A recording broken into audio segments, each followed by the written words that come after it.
Hello everyone, this is Lolly. Yay! We're here to do the cover on this flip junk journal, and then we'll do the final flip through. One of the things that I've been working on too is to use these cut apart words that I am giving you as a freebie and putting some of those words throughout, just kind of scattering them. So when I'm looking at my cover, I like it to be sort of practical. So what I don't want to do is build up this cover so much that I really can't use it or can't store it or can't, you get the point. I want to be able to have it functional. And so one of the things that I eventually want to do is to put a tie around it. But here's what I'm thinking.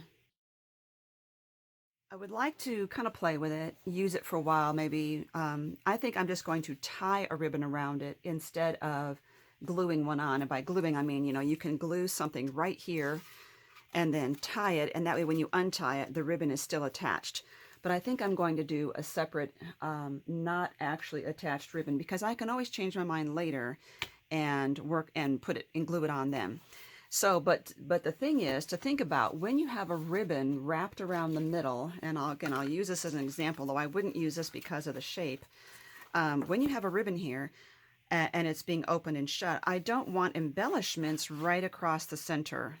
So, because it would interfere with the tie. So that's what I'm thinking. I want to work on something across the top. So I have this lace that I really like, and I think I am going to glue this on there.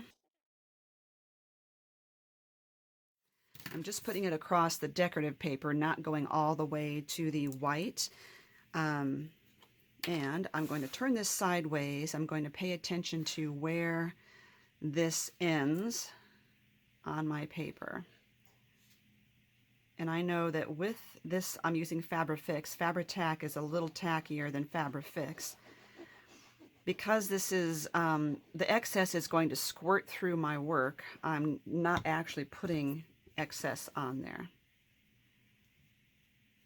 And slide it into place, line it up, and then just kind of gently pat it down. Like I said, any excess will squirt up underneath it. So I have that on there, but I'm wondering about adding another element like this across there. It's not exactly the right color of pink. This is almost like a peachy pink when compared to this.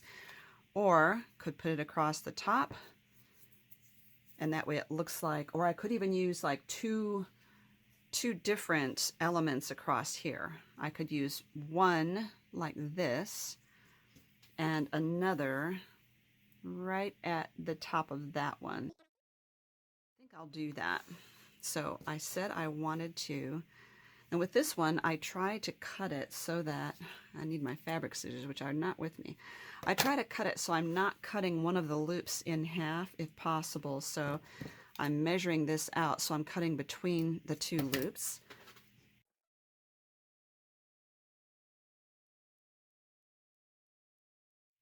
Okay. I'm not gluing the actual little loops down because I think I like the way that they kind of stick up here and there. Now I have to think about this. Do I want the rickrack? Because I think this has more of an elegant look, and this is kind of cutesy, but the whole journal is rather cutesy too. I could also look for my fine rickrack. Let me see. So I have this, and these are more muted colors, whereas this is really bright. Some of these are more of a muted, as I said. I think this tiny rickrack serves the purpose a lot better for me.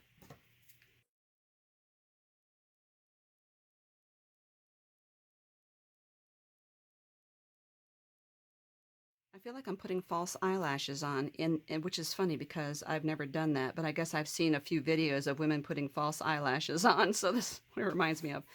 Okay, so let's zoom in a little bit there. I like that. Okay.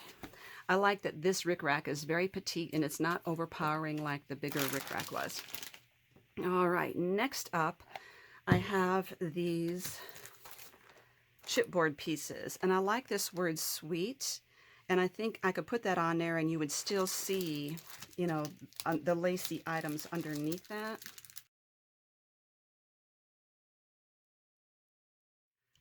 And because this is not going on paper, I am concerned that it would have a good adhesion. So I'm going to give it an extra bit of love with the Fabrifix. Or I could do this down the bottom. I actually think I like it down there better. As long as it's not in the middle, and I'm still going to get a little extra Fabrifix because I want this to stay. Oh yeah, I like that. So what I think I'll do now is look through my silk flowers really quick. Okay, I found this that I am rather liking, and this one here, and it's a Prima set right here. So I'm thinking right there, and then just to the left of it, maybe using one of these flowers, or February 14th, or Sweet Talk, or something like that. So let's get this in there. I'm just going to glue the center right now because I'm thinking that eventually I'm going to be sticking something kind of under the side there.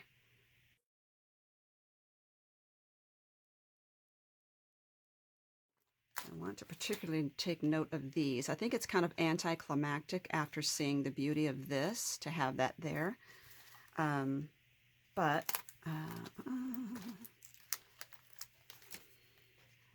February 14th, would that interfere with a ribbon cutting across here? I think I would have to raise that up a little bit. So there's this little jar of hearts. I kind of think that's really adorable.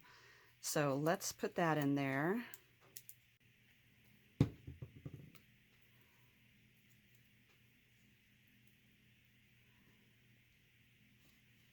Getting that under the flower just a little bit. There we go. That is really precious. Love the jar of hearts. Okay, and I might add this little Kiss Me right down here somewhere with the this little sweet word. Okay, now I said I left room across here for the ribbon that's going to go across. I also want to let you know that on this paper collection, if you are interested in getting this Kissing Booth, this is the Essentials Collector's Essential Kit, meaning it's the bigger of the two kits. And if you are interested in getting that, it's in my shop. Valentine's is around the corner, so I have lowered the price, and I have also made a flat shipping rate of $2. And I want you to know it costs me $11 to ship this to you in the U.S. So the shipping is now $2, so it's quite a substantial savings for you. Okay, so let's do a flip through of this whole thing.